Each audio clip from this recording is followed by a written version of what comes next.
Graça e paz a todos, começamos agora mais um episódio de um podcast, o de número 69. Esse é o podcast de estudos bíblicos produzido pela Mocidade da Primeira Igreja Presbiteriana em Itabuna. E continuamos por aqui a nossa jornada pelo Evangelho escrito por Marcos, com reflexões e exposições trazidas aí por amigos, por irmãos, no texto e no livro de Marcos. Eu me chamo Esdras, sou um dos apresentadores aqui desse projeto, desse podcast. Nosso convidado de hoje é o nosso amigo e irmão Wesley Douglas. Ele já esteve aqui conosco em episódios anteriores. Ele é da congregação presbiteriana Perseverança, no Salobinho. E é um amigo e irmão muito querido nosso. Mais uma vez, seja muito bem-vindo, Wesley. Como é que você está? E aí, gente, tudo bem? Esdras, eu estou bem, graças a Deus. Estou muito feliz de estar aqui de novo. É uma honra estar aqui para compartilhar da palavra de Deus.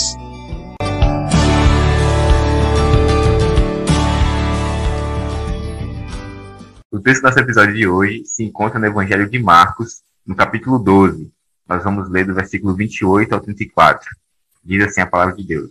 Chegando um dos escribas, tendo ouvido a discussão entre eles, vendo como Jesus lhe houvera respondido bem, perguntou-lhe, qual é o principal de todos os mandamentos? Respondeu Jesus, o principal é, ouve, ó Israel, o Senhor nosso Deus é o único Senhor. Amará, pois, o Senhor teu Deus de todo o teu coração, de toda a tua alma, de todo o teu entendimento e de toda a tua força. O segundo é, amarás o teu próximo como a ti mesmo. Não há outro mandamento maior do que este. Disse-lhe o escriba, muito bem, mestre, e com verdade disseste que ele é o único, e não há outro senão ele. E que amar a Deus de todo o coração, de todo o entendimento e de toda a força, e amar ao próximo como a si mesmo, excede a todos os holocaustos e sacrifícios. Vendo Jesus que ele havia respondido sabiamente, declarou-lhe, não estás longe do reino de Deus. E já ninguém mais ousava interrogá-lo. Essa é a nossa palavra de hoje. A palavra está contigo, Evelyn. Amém. É muito interessante ver como Marcos escreve, né? Mas só para a gente ficar mais situado aqui onde nós estamos, Jesus está em Jerusalém, está passando pelo templo. Isso aqui é depois daquela entrada triunfal que Jesus tem em Jerusalém. Ele já é interrogado, já é confrontado algumas outras vezes.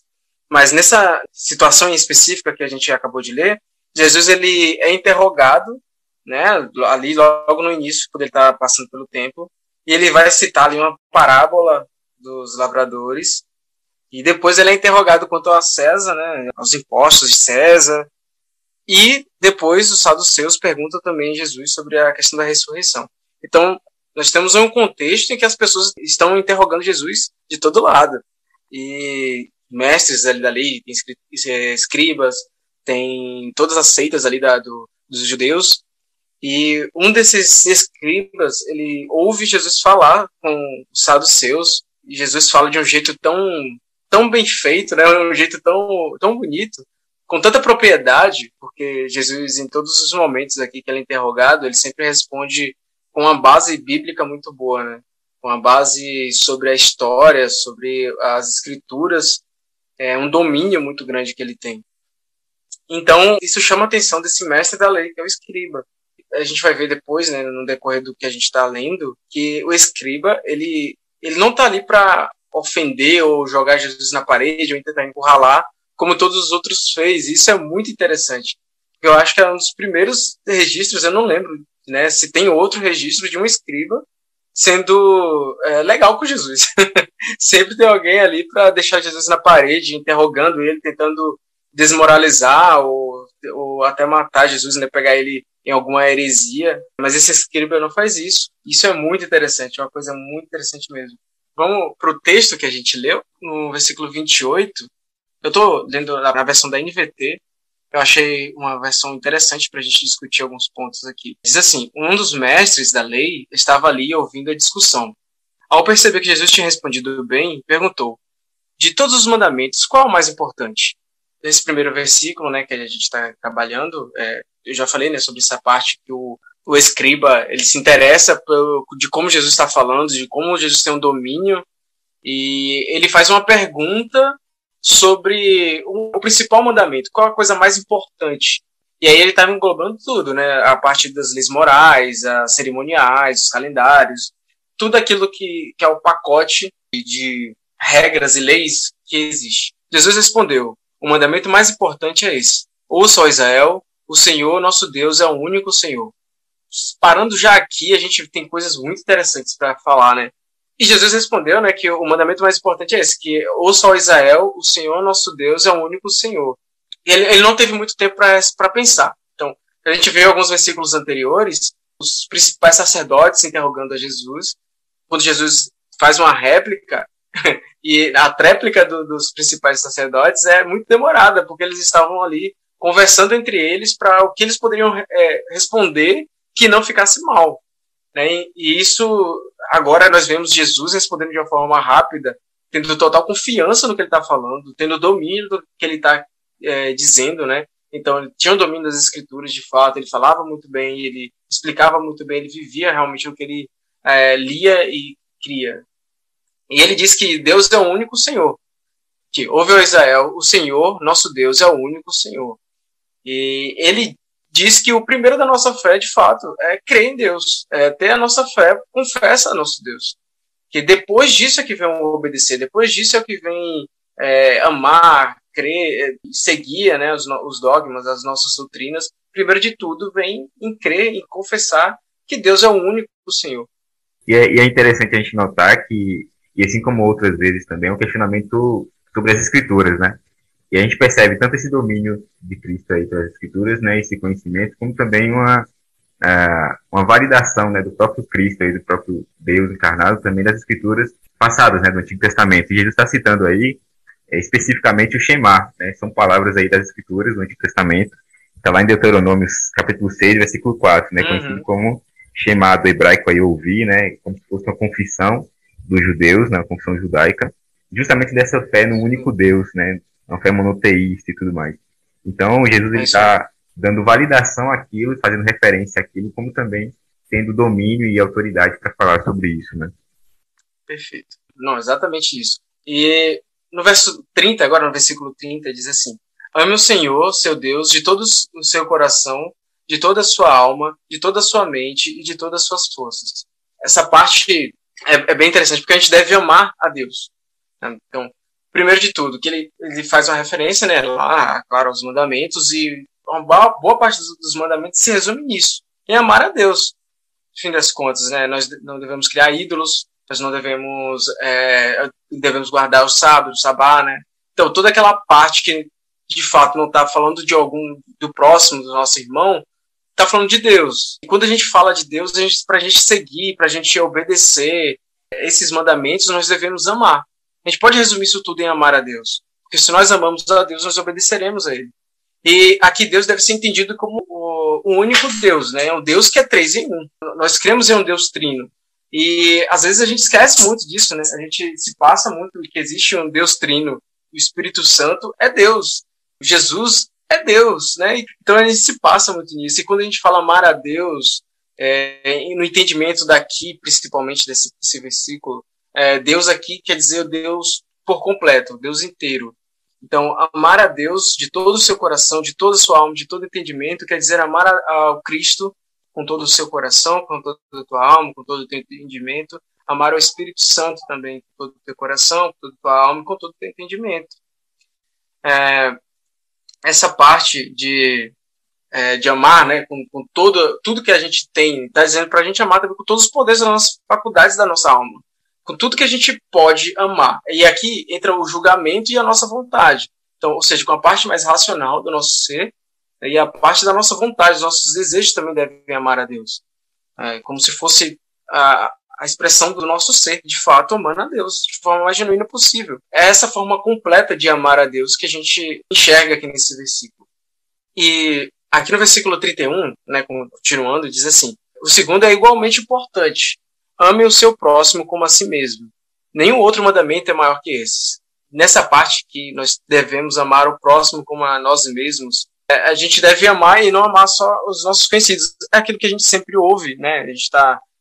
É engraçado porque a gente sempre ouve isso, mas às vezes nós não demonstramos isso nas nossas vidas. O legal do Evangelho, de ler a Bíblia, é que nós vemos sempre as mesmas coisas na Bíblia. A Bíblia não muda, mas sempre ela vem de uma fonte, uma coisa diferente para a gente analisar e pensar. Às vezes é o momento que a gente está vivendo.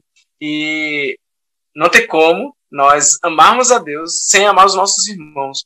Porque se a gente não amar ao nosso irmão e a gente esperar o amor de Deus, e nós vemos que nós pecamos muito mais com Deus do que o nosso irmão está pecando com a gente vai olhar para o nosso irmão com um olhar de misericórdia.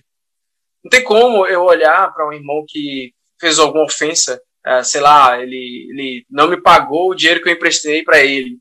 E depois desse dia aí, eu não vou mais amar meu irmão. Estou completamente chateado. Não há perdão para os R$ 5 que eu emprestei para o meu irmão para ele comprar o salgado lá na cantina. Não tem como perdoar esse meu irmão. E nós pecamos diariamente com Deus. Né? Não tem como perdoar aquele meu irmão que falou mal de mim. Nossa, o irmão ali, ele falou que eu não toco muito bem, sei lá, que eu desafinei ontem no louvor. E não tem como perdoar meu irmão por isso, porque ele fala mal de mim. Cara, nós somos pecadores e é tão nítido essa forma de pecado que nós temos, que nós somos pecadores. Se a gente entender que nós somos pecadores e que Deus nos ama mesmo assim, o perdão para o nosso irmão vai ser uma coisa mais fácil. Não que seja uma coisa completamente fácil, mas é uma coisa mais fácil de se ter. Então, nós devemos amar os nossos irmãos e nós devemos demonstrar esse amor através do perdão, através do sustento, não só material, né, que a gente deve amar o nosso irmão com essa ajuda material, mas nós devemos amar o nosso irmão também com o nosso auxílio espiritual, seja uma oração, seja sendo um ouvido para quem está sofrendo de fato com pecados, seja sendo um ouvido para quem está sofrendo em casa e só quer realmente desabafar, e você, por ter o conhecimento, por estar perto de Deus, ajudar esse irmão com bons conselhos, né, com bons conselhos de fato. Às vezes a gente precisa disso, nós precisamos de irmãos que nos amem. E não só os nossos irmãos, mas a gente também deve amar quem a gente nem tem tanta intimidade. Às vezes as pessoas que são de outras religiões, que às vezes a gente tem essa barreira de amar pessoas que não são de outras religiões, eles são humanos que realmente precisam e carecem do amor de Deus, assim como nós. Então, o amar aqui não está limitado a amar só na nossa religião, só na nossa igreja, só na nossa crença ou no nosso país. A gente deve mostrar esse amor passando de fronteiras e passando furando bolhas de fato. É interessante a gente notar também, acho que um ponto legal é que, como tu disse, né, é impossível a gente amar a Deus sem amar nosso irmão. Acho que é uma consequência também, né? O contrário também, né? Tipo, a gente não consegue amar nosso irmão sem amar a Deus, e amar a Deus sem amar nosso irmão também. É interessante que Jesus coloca a ordem, né? Primeiro a gente conhece a Deus. A gente ama esse Deus toda a nossa alma, toda a nossa força, todo o nosso entendimento. E o segundo é amar nosso irmão. E aí, tipo, é interessante a gente pensar nisso, que é possível também a gente amar nossos irmãos de maneira correta, sem amar a Deus. Pensar no tema do amor, por exemplo. O amor tá muito em voga. Tipo, não só os cristãos falam sobre amor. Mas interessante que a Bíblia coloca o amor sempre em referência a Deus. Deus é a referência do amor, né? E não é qualquer amor, é o amor que provém de Deus. Na frase Deus é amor, a palavra mais importante não é amor, mas Deus. Porque Deus é quem define o que é amor e como ele deve ser experimentado, né? E a gente percebe essa lógica na Bíblia também, porque se o amor fosse mais importante do que o próprio Deus, ou nós definíssemos que fosse amor, Deus não viria como o primeiro mandamento, né? Como amarás o teu Deus primeiro, né? Conheceis o teu Deus primeiro. Porque o amor é consequência de Deus. E quem define amor é Deus. Cara, muito bom mesmo. Realmente, isso é muito interessante. E não tem como desassociar a palavra amor desse trecho que nós lemos. Sim. Porque, de fato, ela é a palavra norte, né? Ela é realmente a palavra que resume o texto. O texto está falando sobre amar, sobre amor. Seja ele na expressão de ser de Deus, seja ele na expressão que nós podemos ter com o nosso irmão. É exatamente isso que você falou. Uma coisa interessante que tu colocou também, você deu alguns exemplos aí, né, de decepções que a gente tem, muitas vezes, que nos serve de bloqueio, muitas vezes, para a gente amar o irmão como deveria. E são coisas, se eu for parar para pensar, são bem afetivas, por exemplo. E aí que está o ponto. Sim. Os nossos afetos, eles não vão definir o que é o amor, por exemplo. A gente não pode basear o que é amor pelos nossos afetos, porque nossos afetos são naturalmente pecaminosos. Então, tá aí mais um ponto para dizer que Deus é quem define o que é amor. Porque se a gente for depender de nós mesmos, vai acontecer isso aí, por isso, né? A gente vai, por coisas... Nós não vamos amar, né? Por coisas fúteis, a gente deixa de demonstrar esse amor, de experimentar esse amor. E uma coisa interessante é que quando ele no texto fala sobre que o Deus é o nosso único Senhor, que amar a Deus de todo o coração, essa parte depois de falar que nós devemos amar nosso irmão, é que a gente não ama a Deus. Nós não temos esse impulso em amar a Deus. Nós temos sim essa vontade que a gente não consegue explicar, esse vazio em nós, que falta alguma coisa, né? Que Deus essa eternidade que Deus colocou no nosso coração, que a gente almeja alguma coisa. Mas quando a gente é colocado de frente para o amor de Deus, nós fugimos. Então Deus nos ama, é Deus que nos recolhe para Ele. E isso não depende da gente. Essa é uma coisa que a gente, sei lá, o amor não é uma coisa natural para a gente, com esse homem caído, né? Esse homem pecaminoso que nós somos, não é natural para que a gente ame a Deus, que busque a Deus. E isso também não vai ser tão diferente com o nosso irmão. Não é natural do nosso ego, do nosso ser pecaminoso, amar o nosso irmão. E o que você falou é muito interessante. Nosso coração é enganoso, né? E aí a gente fala, não, mas é que o meu coração, eu não estou me sentindo bem em estar aqui, em amar, em demonstrar o amor. É claro que você não vai se sentir bem. Você vai se magoar. Você vai ficar chateado. Você vai ficar irritado com o irmão. Mas a gente deve mostrar o amor que Deus teve por nós. O casamento parece que é o laboratório para você amar, sabe? Para você aprender o que é amar. É o casamento. Eu nem casei ainda, mas a gente vive, depois de um certo tempo de relacionamento, a gente vive essa vida de aprender o que é amor. Você aprende o que é amar uma pessoa que tem defeitos, você aprende a amar outras pessoas por causa disso, você aprende que você pode ser amado com seus defeitos também, assim como Deus te ama, sabe? Então, é como um ferro afiando ferro, de fato. E o foco principal do casamento, no fim das contas, é isso. São dois seres humanos caídos, pecadores, que olham para um Deus que os ama e junta eles dois e um do outro vai ajudando nesse crescimento espiritual. E é muito louco isso. Convívio, né? Relacionamentos é uma fábrica para você aplicar a sua vida na fé. Por isso que a comunhão é uma coisa muito importante, né? Porque a gente acaba tendo que aplicar o que a gente lê, o que a gente estuda na prática. É isso aí. E a gente percebe também nisso que o amor cristão, o amor bíblico, ele é muito intencional, né? A gente tem que... É como se fosse uma escolha mesmo, né? Você escolhe amar o próximo, você escolhe amar a sua esposa, e é por isso que, sei lá, um sentimento em um dia não vai acabar com o casamento ou com o relacionamento. Sim. Porque o amor é uma escolha, e a gente percebe, né, lá em João, né, nas cartas de João, ele fala que o amor de Deus se revela em ter Cristo se entregado por nós, né? E a gente percebe, então, que a lógica do amor cristão, do amor de Deus por nós, é uma lógica de sacrifício também, de entrega intencional e consciente, né? E o louco é que a prática do amor traz esses sentimentos de carinho, de entrega, traz depois. Isso é louco, isso aí, né? Que realmente o amor, que é a escolha, que não é esse sentimento, é uma ação, ele traz esse sentimento, né? De acolhimento, de carinho, de afeto. A escolha de amar traz isso. 32 diz assim: o mestre da lei respondeu: muito bem, mestre. O Senhor falou a verdade ao dizer que há só um Deus e nenhum outro. E no 33 diz: e sei que é importante amá-lo de todo o coração, de todo o meu entendimento, de todas as minhas forças, e amar o meu próximo como a mim mesmo. É mais importante que oferecer todos os holocaustos e sacrifícios exigidos por lei. Essa parte aqui é muito interessante, realmente é muito interessante. Então, o escriba aqui, isso aqui está só em Marcos, o que é bem interessante, porque Mateus não cita a resposta desse escriba. E o escriba, que a gente já tinha falado antes, que ele não está colocando Jesus na parede.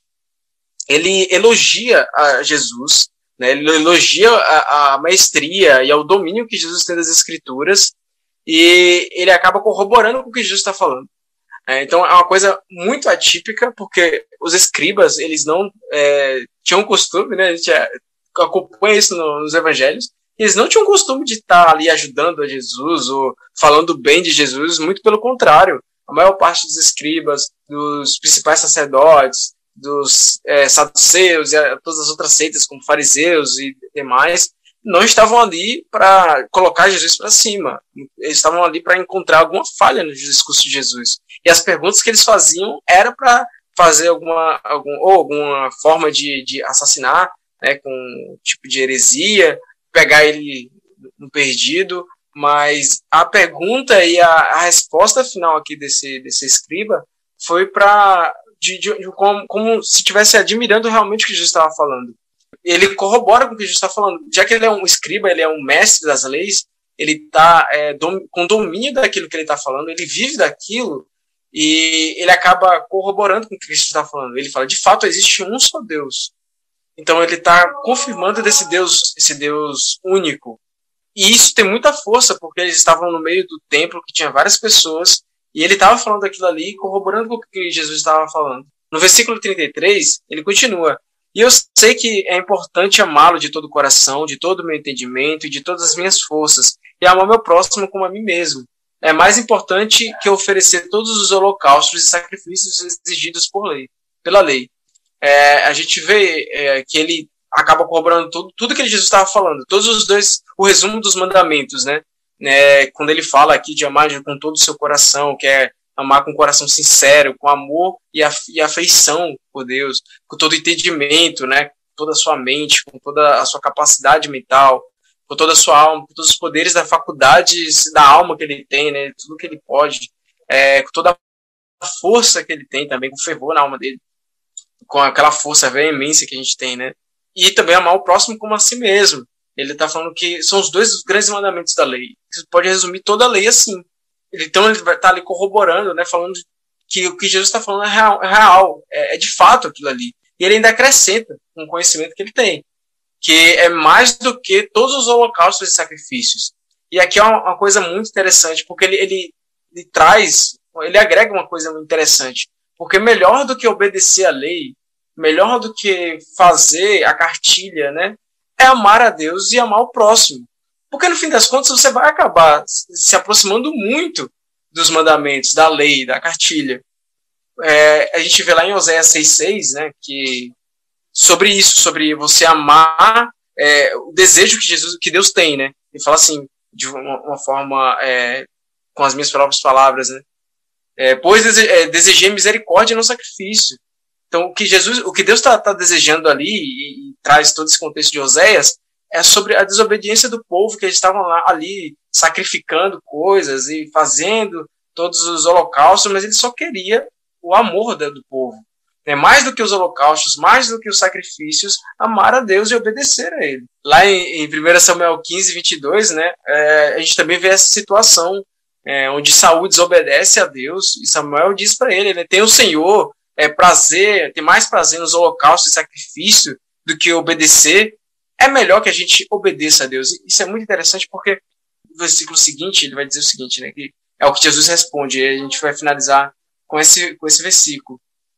Ao perceber quanto o homem compreendia, Jesus disse, você não está longe do reino de Deus. Depois disso, ninguém se atreveu a lhe fazer mais perguntas. É interessante essa outra resposta de Jesus sobre o escriba, que ele não está longe, no caso aqui, do reino celeste, né, do céu propriamente dito, mas do reino de Deus, do que eles estavam falando, de fato o evangelho.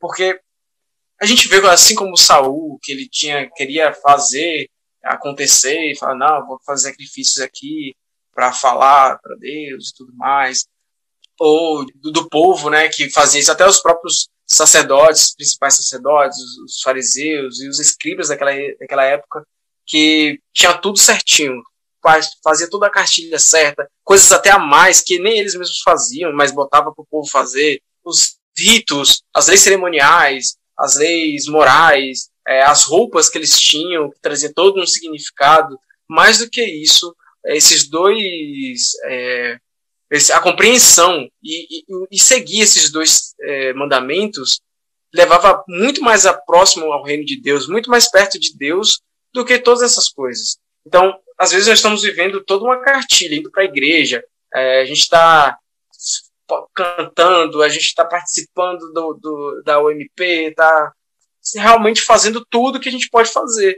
Só que no fundo do nosso coração, no fundo da nossa alma, nós estamos completamente perdidos. A gente está realmente à deriva, sem saber de fato o que a gente está fazendo. Porque a gente está fazendo tudo menos amar a Deus. A gente está fazendo tudo menos amar o nosso irmão. É como a gente está colocando... Tem uma ilustração bem bacana, e vou ser bem breve para não arrastar tanto. Um rapaz, um missionário, um pastor, ele ia para uma cidade, ele precisava muito trocar o óleo do carro. E aí ele foi com um parceiro dele, né? Entrou em um posto, e aí o povo queria muito fazer eficiência do carro. Falou, não, é um posto novo, a gente vai limpar aqui, limpar o para-brisa, colocaram a calibração do pneu rapidinho, fizeram tudo que poderiam fazer, botaram gasolina e liberaram o povo. Ele saiu de lá sem precisar, ele nem precisava disso tudo, ele só falou, não, esse pessoal olhou meu carro todo e não trocou meu óleo, que era o que eu vim aqui para trocar. Então, às vezes a gente faz tudo, e bem feito, mas a gente esquece de colocar o óleo, que é o que Deus quer, que é o que Deus realmente quer, que é amar a Ele, amar o nosso irmão. Então, às vezes as pessoas que a gente não imagina, por exemplo, esse escriba, né, que é uma coisa para que era muito incomum, está muito mais próximo do reino do que outros. Então, às vezes tem pessoas que a gente não espera, que está mais próximo de Deus, e outras pessoas que fazem de tudo, mas que não estão próximas de Deus, que não fazem o que Deus realmente quer. Concluindo esse texto, acho que a gente pode tirar aqui que a gente deve amar a Deus de todo o nosso coração, com toda a nossa força, e tudo aquilo que a gente leu, né? E conhecendo a Deus, e amar o nosso irmão. A gente deve meditar muito sobre essa questão do amor. E o amor vem de Deus, então a gente deve conhecer primeiro a Deus, e isso é feijão com arroz. Feijão com arroz nunca erra, né? Ler a Bíblia, orar, meditar, e conversar com os nossos irmãos sobre isso, né? E isso a gente vai conhecer mais a Deus. E conhecendo a Deus, eu tenho certeza que nós saberemos melhor como é o amor e como amar. A gente deve aprender a amar. No fim das contas, o que esse escriba perguntou, e o que Jesus falou, e o que ele, no final do texto, confirmou com as Escrituras, é que não adianta a gente fazer holocausto, fazer sacrifícios, exigidos pela lei, se não amar a Deus, se não amar os nossos irmãos.